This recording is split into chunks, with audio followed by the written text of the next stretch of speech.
Hello student, आप सभी का फेस्ट नीट क्लास में स्वागत है। आज हम लोग पुष्पी पादपों में लैंगिक जन्म पर आगे चर्चा करेंगे। आज जो हम लोगों का टॉपिक रहेगा वो रहेगा भ्रूण कोश का विकास। भ्रूण कोश का विकास हम लोग पढ़ चुके थे कि बीजांडकाय के अंदर भ्रूण कोश का विकास की प्रक्रिया कहां से शुरू होती है, यहां तक लोग चर्चा कर चुके थे। हम लोगों को पता है कि क्रियाशील गुरु बीजाणु ही क्रियाशील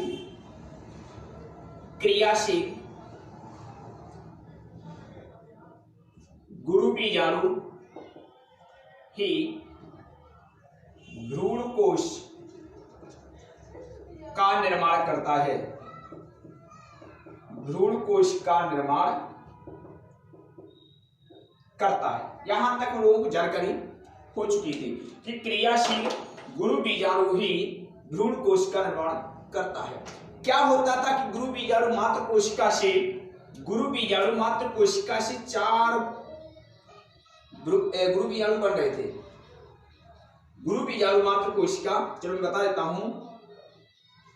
गुरु बीजाणु मात्र कोशिका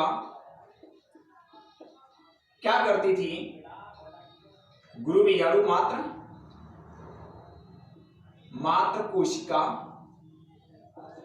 में क्या होता था? अर्धसूत्री विभाजन। इतना हुआ था कि नहीं हुआ था?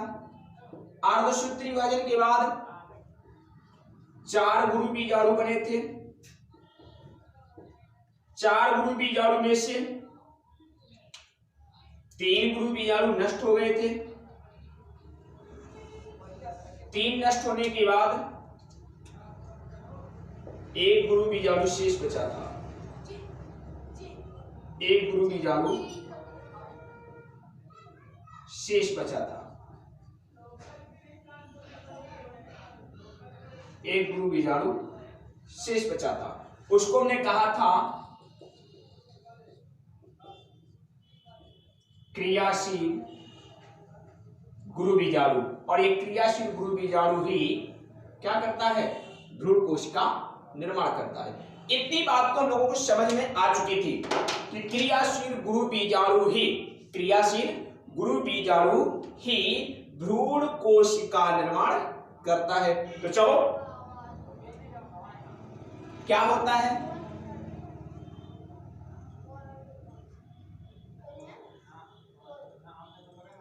क्रियाशील गुरु बीजाणु में क्या होता है? ये आपका क्रियाशील गुरु बीजाणु हो गया। क्या हो गया? क्रियाशील गुरु बीजाणु हो गया। क्रियाशील गुरु बीजाणु में एक केंद्रक होता है। क्या होता है? एक केंद्रक होता है। चार बने थे, तीन नष्ट हो गए। बीजांडकाय में तीन नष्ट हो गए, है ना? बीजांडकाय के अंदर अब एक शेष बचा, उसका विकास होगा। तो ये क्रियाशील गुरु बीजाणु है। क्रियाशील गुरु बीजाणु में क्या होता है कि सर्वप्रथम इसमें हुआ अर्धसूत्री विभाजन, समसूत्री विभाजन। क्या हुआ? समसूत्री विभाजन। समसूत्री विभाजन में क्या होता है कि केंद्रक का नंबर ठीक दोगुना होता है। समसूत्री विभाजन में केंद्रक का नंबर दोगुना हो जाता है। तो प्रथम समसूत्री विभाजन हुआ तो केंद्रक कितना हो गया? 1 से 2 हो गए। 1 से 2 केंद्रक बढ़ गए, है ना? किंतु अब किंतु का मतलब समझना बड़ी ध्यान से आप। किंतु क्या होता है कि जो ये 2 केंद्रक बने थे, ये केंद्रक परिधि भाग की ओर चले जाएंगे। तो एक केंद्रक ये यहां पर आ जाएगा और एक केंद्रक यहां पर आ जाएगा। अब कहोगे सर एक बात बताओ, ये केंद्रक परिधि भाग की ओर क्यों गए? बिल्कुल बात ठीक है। दिमाग में क्वेश्चन आना चाहिए कि जो केंद्रक हैं ये परिधि भाग की तरफ क्यों गए? क्योंकि बीच में होती है रिक्तिका। क्या होती है? रिक्तिका। तो रिक्तिका की उपस्थिति के कारण जो केंद्रक होते हैं परिधि भाग पर चले जाते हैं। ठीक है, चलिए अब फिर से क्या हुआ, फिर से समसूत्री विभाजन हुआ। समसूत्री विभाजन सेकंड हुआ। भ्रूण कोश के अंदर अब जब दूसरा समसूत्री विभाजन हुआ तो केंद्रक का नंबर कितना हो गया? 4 हो गया। कितना हो गया? 4 हो गया केंद्रक का नंबर। अब पुनः फिर से समसूत्री विभाजन हुआ, तीसरा समसूत्री विभाजन हुआ, केंद्रक का नंबर कितना हो गया?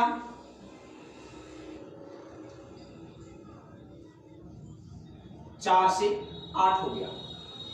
कितना हो गया? 4 से 8 हो गया।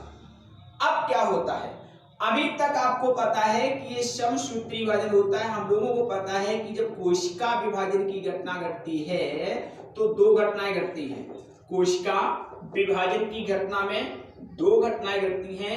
एक घटना घटती है केंद्रक विभाजन, जिसको हम लोग बोलते हैं कैरियोकाइनेसिस। दूसरी घटना घटती है कोशिका द्रव्य विभाजन, जिसको हम लोग क्या कहते हैं? साइटोकाइनेसिस। क्या कहते हैं? साइटोकाइनेसिस। अभी तक क्या हुआ? अभी तक यहाँ पर ओनली 1 कोशिका विभाजन की एक ही घटना घट रही है। वो घटना है आपकी केंद्रक विभाजन।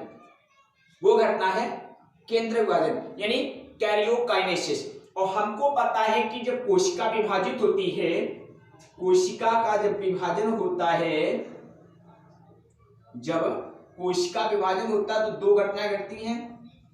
एक घटती है केंद्रक विभाजन, केंद्रक विभाजन, और एक घटती है कोशिका द्रव्य, कोशिका द्रव्य विभाजन। तो कोशिका विभाजन में 2 घटनाएं घटती हैं। और याद रखना, सबसे पहली जो घटना घटती है वो केंद्रक विभाजन होती है, और जो दूसरी घटना घटती है वो आपकी कोशिका द्रव्य विभाजन होता है। तो कोशिका द्रव्य विभाजन और केंद्रक विभाजन 2 घटनाएं घटती हैं। किंतु यहां पर क्या हो रहा है? यहां पर ओनली 1 एक घटना ही घट रही है। वो कौन है? केंद्रक विभाजन। वो कौन है? केंद्रक विभाजन। तो अभी तक केंद्रक विभाजन हो रहा था आपका। देख रहे हो यहाँ पर एक केंद्रक था, केंद्रक का नंबर 2 हो गया, केंद्रक का नंबर 4 हो गया, और यहाँ पे 4 से 8 केंद्रक बन गए। यानी अभी तक हो क्या रहा है? अभी तक केंद्रक विभाजन हो रहा है। अब क्या होगा? जब ये केंद्रक विभाजन हो जाएगा, यानी जब 8 केंद्र की अवस्था बन जाएगी, उसके बाद होगा कोशिका द्रव्य विभाजन। क्या होता है? कोशिका द्रव्य विभाजन, है ना। ये देखो केंद्रक विभाजन हो गया। अब क्या शेष बचा? कोशिका द्रव्य विभाजन, जिसे हम लोग क्या बोलते हैं? साइटोकाइनेसिस बोलते हैं। अब कोशिका द्रव्य विभाजन जब होता है, क्या होता है?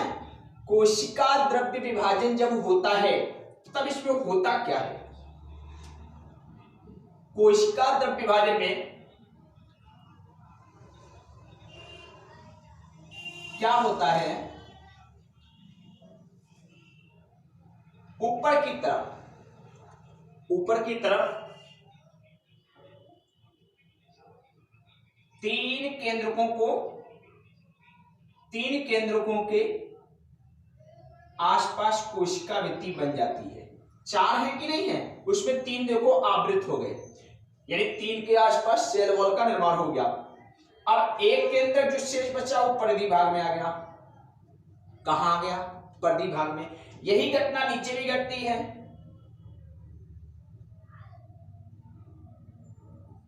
4 थे, 3 केंद्रक इस तरह से विभाजित हो जाते हैं, मतलब कोशिका द्रव्य विभाजन के बाद एक बाउंड्री वॉल से घिर जाते हैं, और एक केंद्रक इसका जो नीचे वाला है वो भी ऊपर आ जाता है, मध्य में आ जाता है।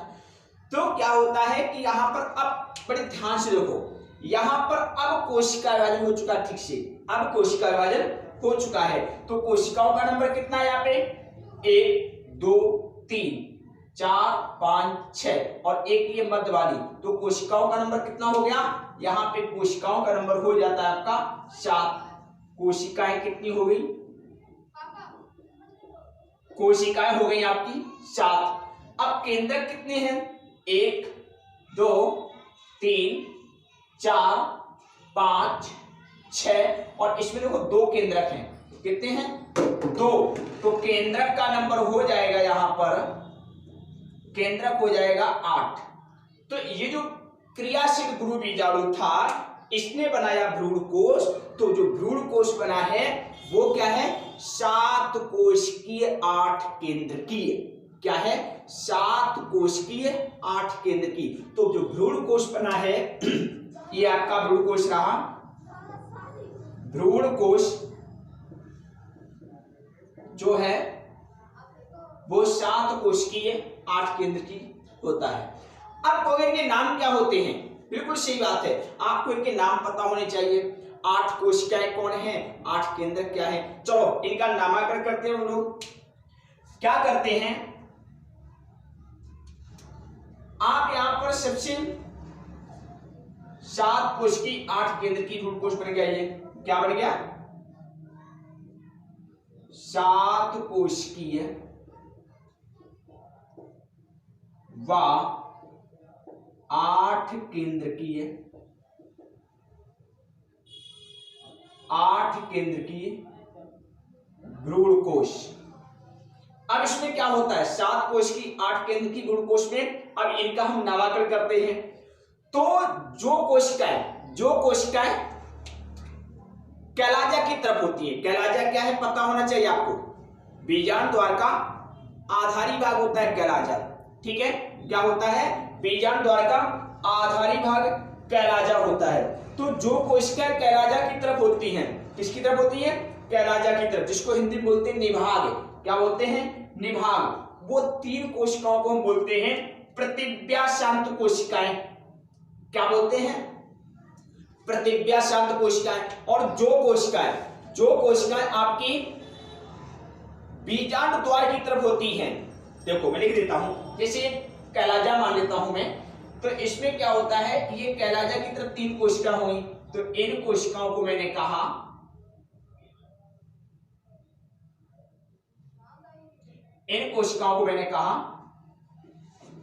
प्रतिव्या शांत कोशिकाएं। क्या कहा? प्रतिव्या शांत कोशिकाएं। प्रतिव्या शांत कोशिकाएं, इन्हें कहते हैं प्रतिव्या शांत कोशिकाएं। कितनी हो गई? एक ये हो गई, एक ये हो गई, एक ये हो गई। तो 3 कोशिका हो गई प्रतिव्या शांत कोशिकाएं। अब यहां पर आप बीजांड द्वार की तरफ जाएंगे, तो बीजांड द्वार की तरफ भी 3 कोशिकाएं हैं। इनको अलग अलग नाम देना पड़ेगा। ये जो 2 कोशिकाएं हैं, एक कोशिका आपकी ये रही और एक कोशिका आपकी ये रही, इसे हम कहते हैं सहायक कोशिका। क्या बोलते हैं? सहायक कोशिका। और एक कोशिका ये आपकी ये शेष, इसे कहते हैं अंड कोशिका। क्या कहते हैं? अंड कोशिका। तो अब यहां पे देखो, अब एक आपकी ये कोशिका शेष बच रही है। कितनी कोशिका हो गई? 3 आपकी ये हो गई, 2 आपकी ये हो गई, एक आपकी ये हो गई। तो 3 2 5 और 1 6। लेकिन कोशिकाएं होती कितनी हैं? 7। अब कहां कोशिका है? आप कहोगे सर एक कोशिका ये शेष बच रही है, इसे हम कहते हैं केंद्रीय कोशिका। केंद्रीय कोशिका क्या कहते हैं? केंद्रीय कोशिका कहते हैं। क्या कहते हैं? केंद्रीय कोशिका कहते हैं। हाँ?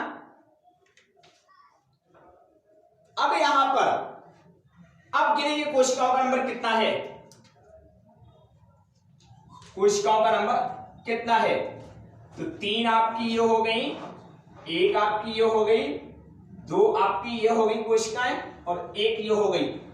तो 3 और 1 4, 2 6 और 1 7, 7 कोश की, ये तो बात क्लियर हो गई। अब कहोगे सर इसमें 8 केंद्र कहां है, तो चलो मैं एक साथ लिख देता हूं। 7 कोश की 8 केंद्र की संरचना देखो, आपका भ्रूण कोश रहा, क्या रहा, इसमें क्या है, कोशिकाएं। तो आपकी यहां पे देखिए प्रतिव्यासांत कोशिकाएं, प्रतिव्यासांत कोशिकाएं, प्रतिव्यासांत कोशिकाएं कितनी है, 3 है, ठीक है। केंद्रीय कोशिका, केंद्रीय कोशिका ये कितनी है, 1 है। सहायक कोशिका ये कितनी है, 2 है। और अंड कोशिका ये कितनी है, 1 है। टोटल कितनी हो गई, 3 4 2 6 और 1 7। अब केंद्र देख लो, प्रतिव्यासांत कोशिकाओं में कितने केंद्रक हो गए, 3 कोशिका 3 केंद्रक। चलो अब केंद्रीय कोशिकाओं में कितने केंद्रक हैं, 1 2, 2 केंद्रक हो गए। सहायक कोशिका में कितने केंद्रक हैं, एक सहायक कोशिका ये है, एक सहायक कोशिका ये है, 2 केंद्रक हो गए। अंड कोशिका में कितने हो गए, अंड कोशिका आपकी ये हो गई, तो इसमें 1 केंद्रक हो गया। टोटल केंद्रक कितने हो गए, 3 2 5 2 7 और 1 8 हो गए।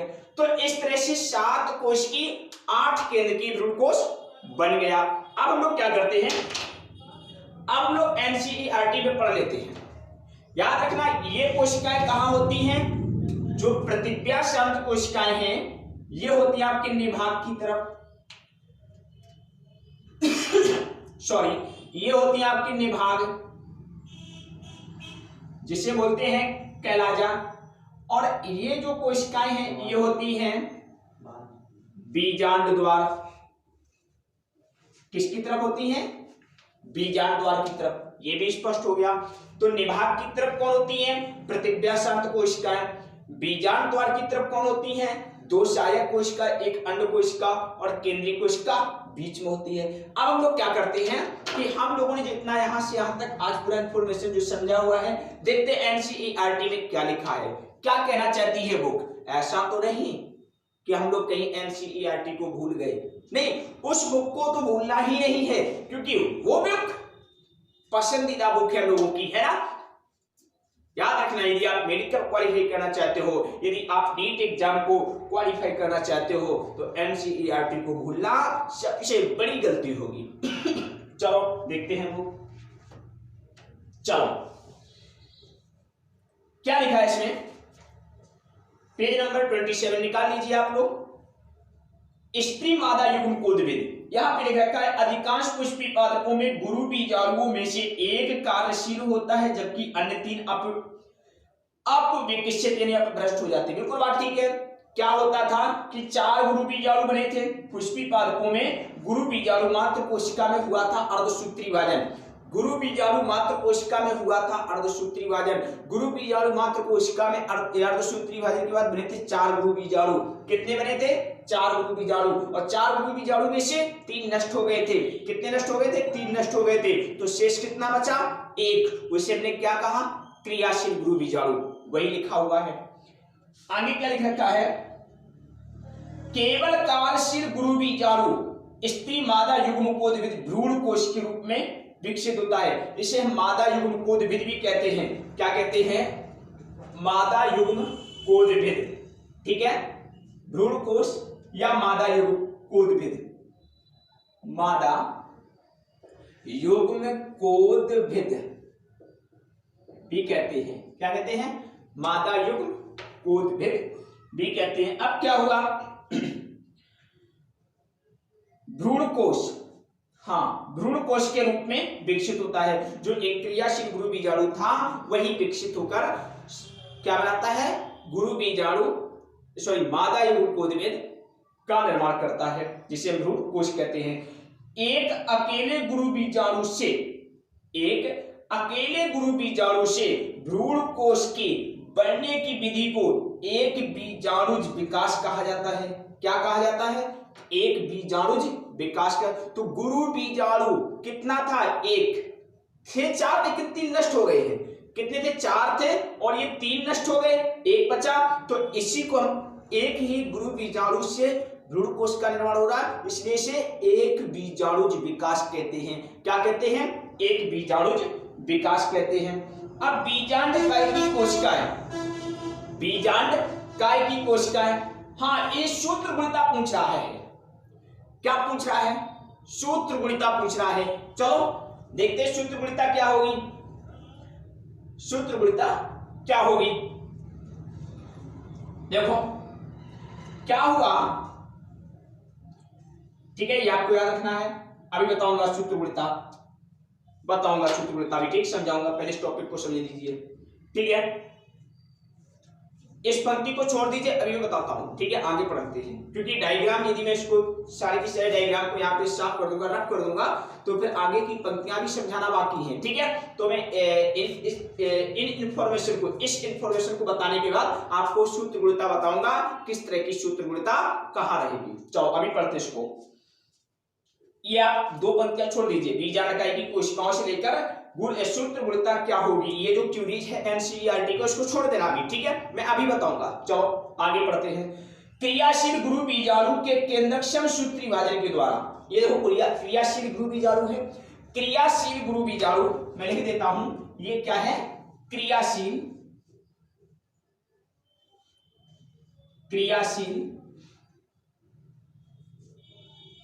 गुरु बीजाणु है ना। अब क्रियाशील गुरु बीजाणु में क्या होता है, देखो क्या लिखा है, भ्रूण कोश के निर्माण, हाँ ऊपर देखो, हाँ, भ्रूण कोश के निर्माण का थोड़ा और विस्तृत अध्ययन करते हैं। क्रियाशील गुरु बीजाणु के केंद्रक, इसका केंद्रक है समसूत्री विभाजन। क्या हो रहा है, समसूत्री विभाजन के द्वारा 2 न्यूक्लियाई बनाते हैं जो विपरीत ध्रुवों पर चले जाते हैं। देखो बना लिए, एक था, पहला समसूत्री विभाजन हुआ, 2 केंद्रक बने जो विपरीत ध्रुवों पर चले गए, एक इस पोल पर आ गया, एक इस पोल पर आ गया। इसके लिए उत्तरदायी कौन है, याद रखना, रिक्तिका है। चले जाते हैं, 2 न्यूक्लियाई भ्रूण कोश की रचना होती है। ये आपका 2 न्यूक्लियाई भ्रूण कोश बन गया, कोई डाउट, आगे क्या है। 2 अन्य क्रमिक समसूत्री विभाजन के परिणाम स्वरूप 4 न्यूक्लियाई और तत्पश्चात 4 केंद्र की और तत्पश्चात 8 केंद्र की भ्रूण कोश की रचना करते हैं। यानी वो कह रहा है, एक होने के बाद, एक समसूत्री विभाजन होने के बाद तत्पश्चात तुरंत बाद 2 समसूत्री विभाजन फिर होते हैं, एक ये होता है, एक ये होता है, और क्रमशः पहले 4 केंद्र की और फिर 8 केंद्र की अवस्था बनकर तैयार हो जाती। यही कह रहा कि नहीं कह रहा, तो बता दो जरा कितने समसूत्री विभाजन हुए, 3 समसूत्री विभाजन हुए। पहले समसूत्री विभाजन में नंबर 1 से 2 हुआ, दूसरे समसूत्री में 2 से 4 हुआ, और तीसरे समसूत्री विभाजन में 4 से 8 हुआ, ठीक है, केंद्रकों का नंबर। अभी याद रखना, अभी कोशिका द्रव्य विभाजन नहीं हो रहा है। कोई डाउट, वेरी गुड। अब क्या लिखा है इसमें, यहां पर यह ध्यान देना महत्वपूर्ण है। अरे भाई क्या ध्यान देना है, हम लोग तो हर एक चीज को ध्यान देते हुए चल रहे हैं, है ना। हम लोग तो बस एनसीईआरटी को पढ़ रहे हैं, ऐसा तो नहीं कि कहीं बुक हम बुक को छोड़ गए, बस इतने के लिए मैं बुक पढ़ रहा हूं, बाकी तो सब बता ही दिया है। तो क्या है, यहां पर ध्यान देना महत्वपूर्ण है कि ये समसूत्री विभाजन सही अर्थों में मुक्त केंद्र की है। हाँ, मैं भी कह रहा था कि ये जो आपका समसूत्री विभाजन है ये मुक्त केंद्र की है, क्योंकि जब विभाजन होता है, जब कोशिका विभाजन होता है, 2 घटनाएं घटती हैं, कोशिका द्रव्य विभाजन, केंद्र विभाजन। पहले केंद्र विभाजन घटती है, उसके बाद कोशिका द्रव्य विभाजन घट रही है। अभी तक देखो क्या घट रहा है, ओनली 1 केंद्र विभाजन। तो एनसीईआरटी कह रही है आपको ध्यान रखना है। अरे भाई ध्यान रखना क्या है, हम लोग पढ़ चुके हैं, वही लिखा हुआ इसमें। क्या है इसमें, मुक्त केंद्रकीय है, जो केंद्र की विभाजन से तुरंत ही, केंद्रकीय विभाजन से तुरंत ही कोशिका भित्ति रचना द्वारा नहीं अनुपालित किया जाता है। वो कह रही देखो वास्तव में होता क्या है, वास्तव में होता क्या है, जब कोशिका एक से दो कोशिकाएं बनती हैं तब क्या होती है, दो घटनाएं घटती हैं। कोशिका विभाजन में क्या होता है कि एक कोशिका हुआ करती थी, एक कोशिका के पास एक केंद्रक होता था, उसने जब अपने आप को विभाजित किया तो सबसे पहले उसने दो केंद्रक बांटे, क्या बांटे, दो केंद्रक बांटे, और दो केंद्रक जैसे ही बंट पाए तुरंत उन्होंने द्रव को भी बांट दिया। तो अर्थात केंद्र विभाजन, कोशिका द्रव विभाजन। आप फिर से वो जब 2 से 4 बनाएंगे तो पहले केंद्रक बांटेंगे, तुरंत कोशिका द्रव बांट लेगी। तो क्या हो रहा है कि कोशिका एक केंद्र विभाजन और तुरंत कोशिका द्रव विभाजन, फिर केंद्र विभाजन, फिर कोशिका द्रव विभाजन, फिर केंद्र विभाजन, फिर कोशिका द्रव विभाजन। किंतु यहां पर केंद्र विभाजन कोशिका द्रव विभाजन नहीं हुआ, केंद्र विभाजन कोशिका द्रव विभाजन नहीं हुआ, केंद्र विभाजन कोशिका द्रव विभाजन अब नहीं हुआ, इसके बाद होगा। यानी कहने का मतलब है कि केंद्र विभाजन तो हो रहा है किंतु कोशिका द्रव विभाजन नहीं हो रहा है। तो ये अवस्था आपकी मुक्त केंद्र की होगी कि नहीं होगी, कोई डाउट? चलिए वही लिख रहा है आप पे, तुरंत ही कोशिका भित्ति की रचना अनुपालित नहीं होती है। बिल्कुल बात ठीक है, कोई डाउट? देखो सीधी सी बात है, जैसे एक घर हुआ करता था, बहुत अच्छा घर था, अच्छे से परिवार रहा करता था। उस घर में 2 भाई हुआ करते थे, एक पिता था, उसके 2 पुत्र हुआ करते थे। दोनों पुत्र बड़े सलाह में रहा करते थे, पिताजी की आज्ञा का पालन किया करते थे। समय बीतता गया, समय बीतने के साथ साथ क्या हुआ कि परिवार में धीमे धीमे क्या हुआ कि परिवार का भी विकास हुआ। परिवार का विकास होने के साथ साथ आवश्यकताएं बढ़ने लगी। सीधी सी बात है, दोनों भाइयों की शादी हो गई, संख्या बढ़ी, आवश्यकताएं बढ़ी। अब क्या हुआ कि उस घर में 2 मालिक हो गए। अभी तक मालिक कौन था, एक उसका पिता मालिक था। अब उस पिता के कंट्रोल में इतनी बड़ी संख्या को नियंत्रित करना थोड़ा असंभव लगने लगा। उसको लगा कि काफी बड़ा परिवार हो गया, अब इस परिवार को क्या किया जाए, का इस परिवार को अब मेरी बस की बात नहीं है, इतने लोग हो गए हैं। इसमें लगभग किसी समय इस घर में 4 लोग रहा करते थे, आज ये संख्या बढ़ के 10 हो गई है। तो अब क्या करना चाहिए, आपका इतना बड़ा परिवार मेरे बस की बात नहीं है, तो क्या करें का इस परिवार में हम आराम से हम लोग अपने सामंजस्य के आधार पर विभाजन कर देते हैं।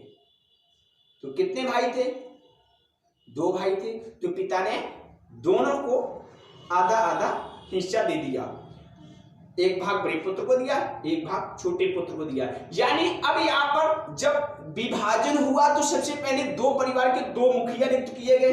मेरी बात समझो, जब विभाजन हुआ एक परिवार का, जब विभाजन हुआ तो सबसे पहले 2 मुखिया बनाए गए, एक बड़ा पुत्र मुखिया बना अपने परिवार का, एक छोटा पुत्र मुखिया बना अपने परिवार का। तो परिवार बंटने से पहले क्या बने, मुखिया नियुक्त किए गए। तो कोशिका बंटने से पहले कोशिका के भी मुखिया बनने चाहिए।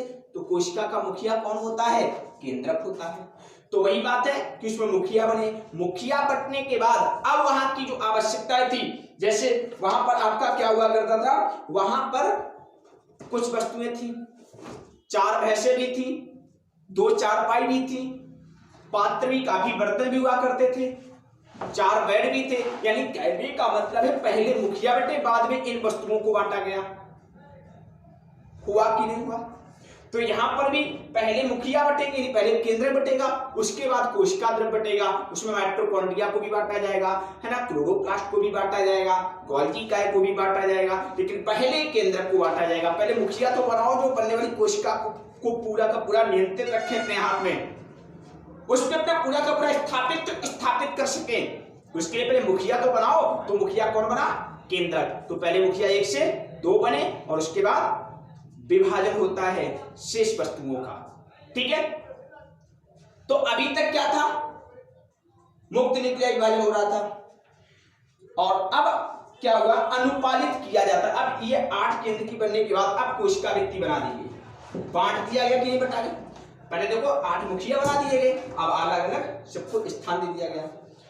8 न्यूक्लिएट चरण के पश्चात जब 8 केंद्र की अवस्था बन गई, उसके बाद कोशिका भित्ति की नींव पड़ती है जो विशिष्ट प्रारूपी मादा युग्म कोशिका या भ्रूण कोश के संगठन का रूप लेती है।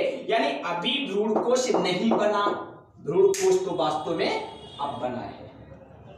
तो विकासशील भ्रूण कोश कब बनता है? जब केंद्रक विभाजन के साथ साथ कोशिका द्रव्य विभाजन भी संपन्न हो जाए। यदि कोशिका द्रव्य विभाजन संपन्न नहीं हो पाया तो उसे आप विकसित भ्रूण कोश नहीं कह सकते हो, नहीं कह सकते हो। क्या लिखांगे?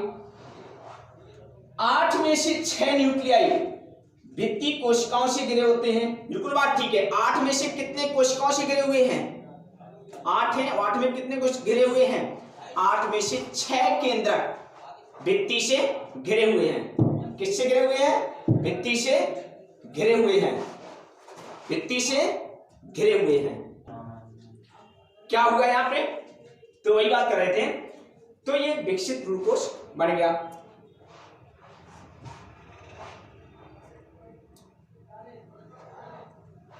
शेष बचे तो यहां पे भित्ति से कितने घिरे हुए हैं? 6 और 2 शेष बच रहे हैं। टोटल कितने? 8 हैं। 6 भित्ति से गिर गए, शेष कितने हैं? 2। तो देख लो, एक ये भित्ति से गिर गया, एक ये भित्ति से गिर गया, एक ये भित्ति से गिर गया, एक ये भित्ति से गिर गया और ये 2 भित्ति से गिर गए। शेष बच रहे 2। सो देखो ये आ गए। तो ये दोनों भित्ति से क्या गिरे गए? नहीं। तो वही लिखा है इसमें कि 2 न्यूक्लियाई ध्रुवीय न्यूक्लियाई कहलाते हैं जो अंड उपकरण के नीचे, हाँ नीचे का मतलब क्या है? यदि आप ये कैसा है?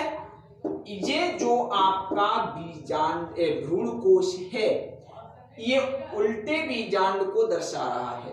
बीजांड का उल्टे बीजांड को दर्शा रहा है। जब आप ऐसे मान लो ये आपका बीजांड है, ये बीजांड है और इस बीजांड में भ्रूण कोश ऐसा होता है, लेकिन यहाँ पे बीजांड आपका उल्टा रखा हुआ है ऐसा।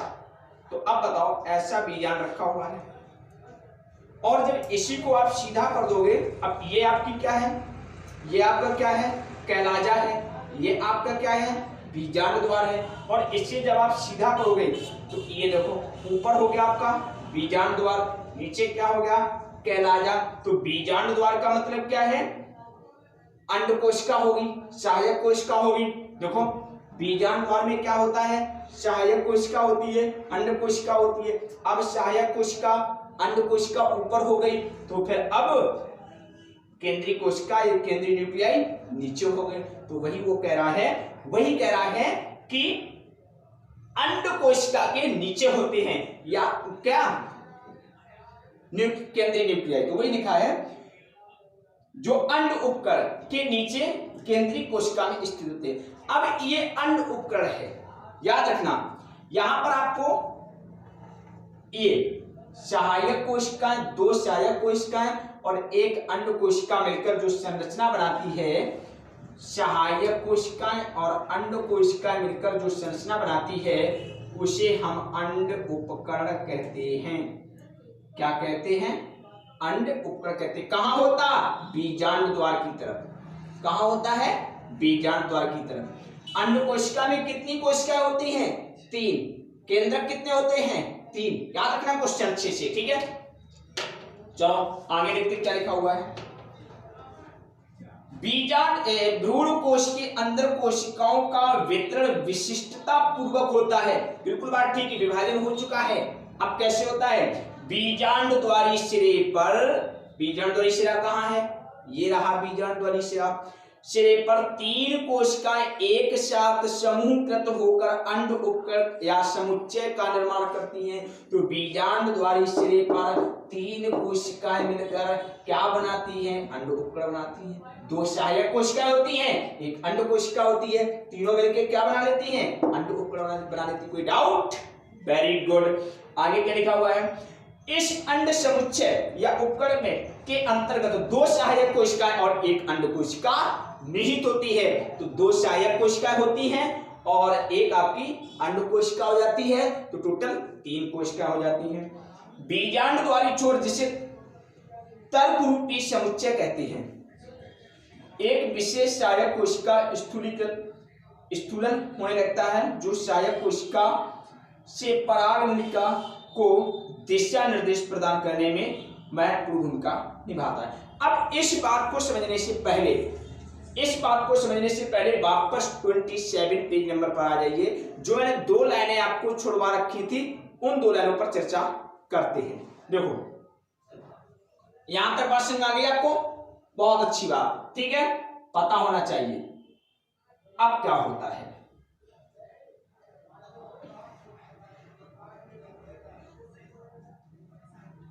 अब मैं आगे बात करता हूं। सूत्र गुणिता पता करेंगे क्या होगी सूत्र गुणिता। सूत्र गुणिता क्या होगी, क्या होता था, एक क्रियाशील गुरु बीजाणु था। क्या था, क्रियाशील गुरु बीजाणु।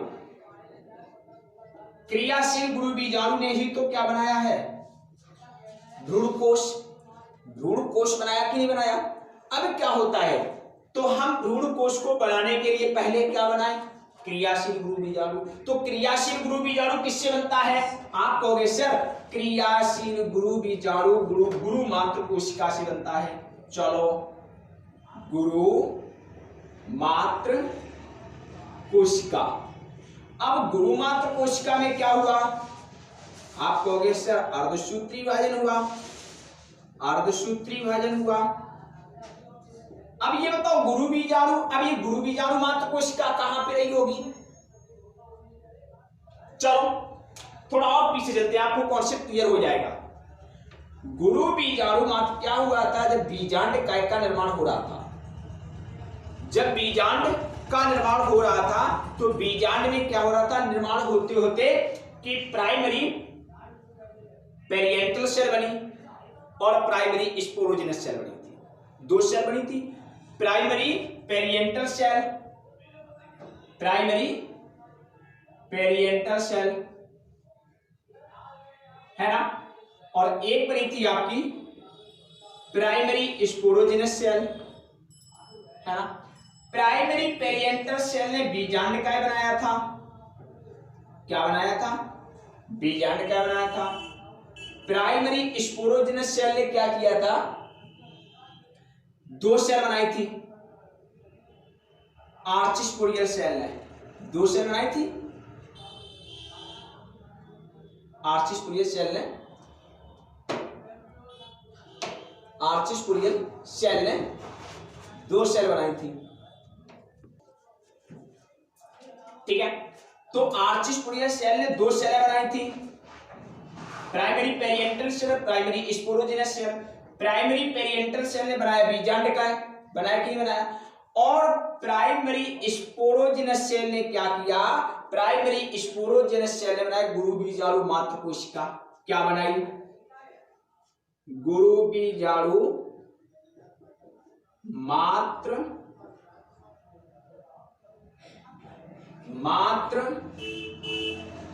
कोशिका। गुरु बीजाणु मात्र कोशिका। अब गुरु बीजाणु मात्र कोशिका में क्या हुआ, अर्धसूत्री विभाजन।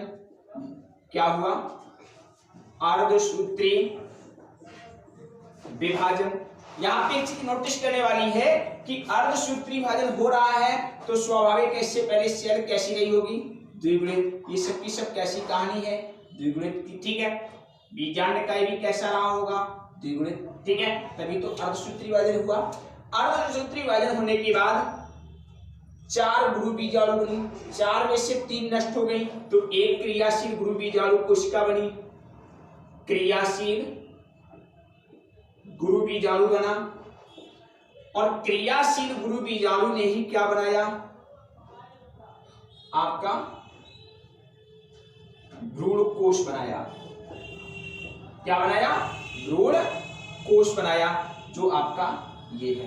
अब चलो सूत्र गुणिता का परिवर्तन वास्तव में यहां से होता है क्योंकि यहां पे क्या हो रहा है, अर्धसूत्री विभाजन। तो देखो क्या होता है, अब मैं पढ़ता हूं एनसीईआरटी सूत्र गुणिता। देखो क्या लिखा है, बीजांड काय की कोशिकाएं। तो बीजांड काय की कोशिकाएं कैसी होगी, बीजांडकाय, बीजांडकाय को कौन बना? P cell, primary parental cell. अर्धसूत्री विभाजन के पहले की घटना है, और जब अर्धसूत्री विभाजन के पहले की घटना है तो कैसा रहा होगा? द्विगुणित। मिल गया आंसर? ठीक है, तो बीजांडकाय कैसा है? द्विगुणित है। इसका गुरु बीजाणु मात्र कोशिका कैसी है? गुरु बीजाणु मात्र कोशिका, तो गुरु बीजाणु मात्र कोशिका कैसी होगी? अर्धसूत्री विभाजन से पहले की घटना है, तो गुरु बीजाणु मात्र कोशिका भी आपकी द्विगुणित होगी। होगी क्या होगी?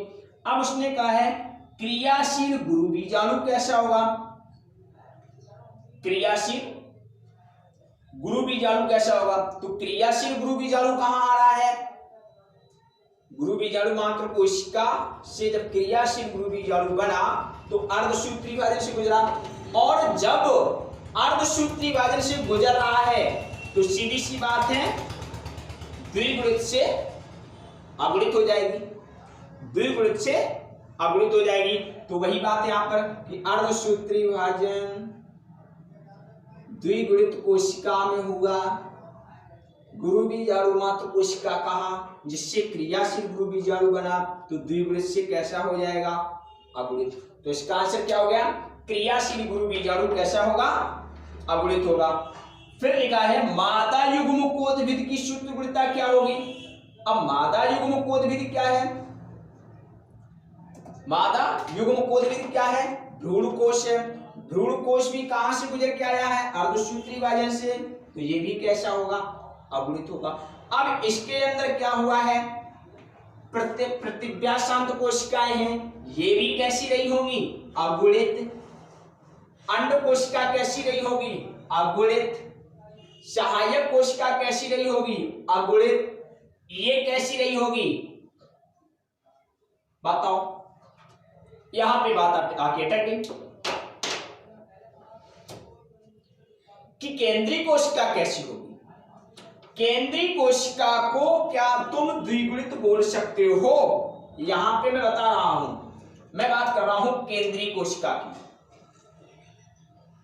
केंद्रीय कोशिका, बताओ केंद्रीय कोशिका कैसी रही होगी? अगुणित रही होगी या द्विगुणित रही होगी? बताओ इसमें से कौन रही होगी? ओके सर, इसमें दो केंद्रक है, द्विगुणित रही होगी। क्या सही है? ये भी गलत, ये भी गलत। कैसे दर्शाना इसको? ये रही होगी n+n। कैसी रही होगी? n+n। तो ये इंपॉर्टेंट गलती नहीं करना। चलो अब पढ़ते आगे, वापस चलते हैं। अब क्या हुआ? अंड कोशिका में क्या होता है? अंड कोशिका के बाद जो सहायक कोशिका होती है, वहां पे क्या होता है कि उस सहायक कोशिका, अब ये होती कहां है? ये बीजाणुद्वारी सिरे पर होती है। ये सब कहां होती हैं? ये सभी की सभी बीजाणुद्वारी सिरे पर होती हैं, कोई डाउट नहीं होना चाहिए। तो अब बीजाणुद्वारी सिरे पर क्या हुआ? कोई डाउट इसमें? क्या होता है बीजाणुद्वारी सिरे पर?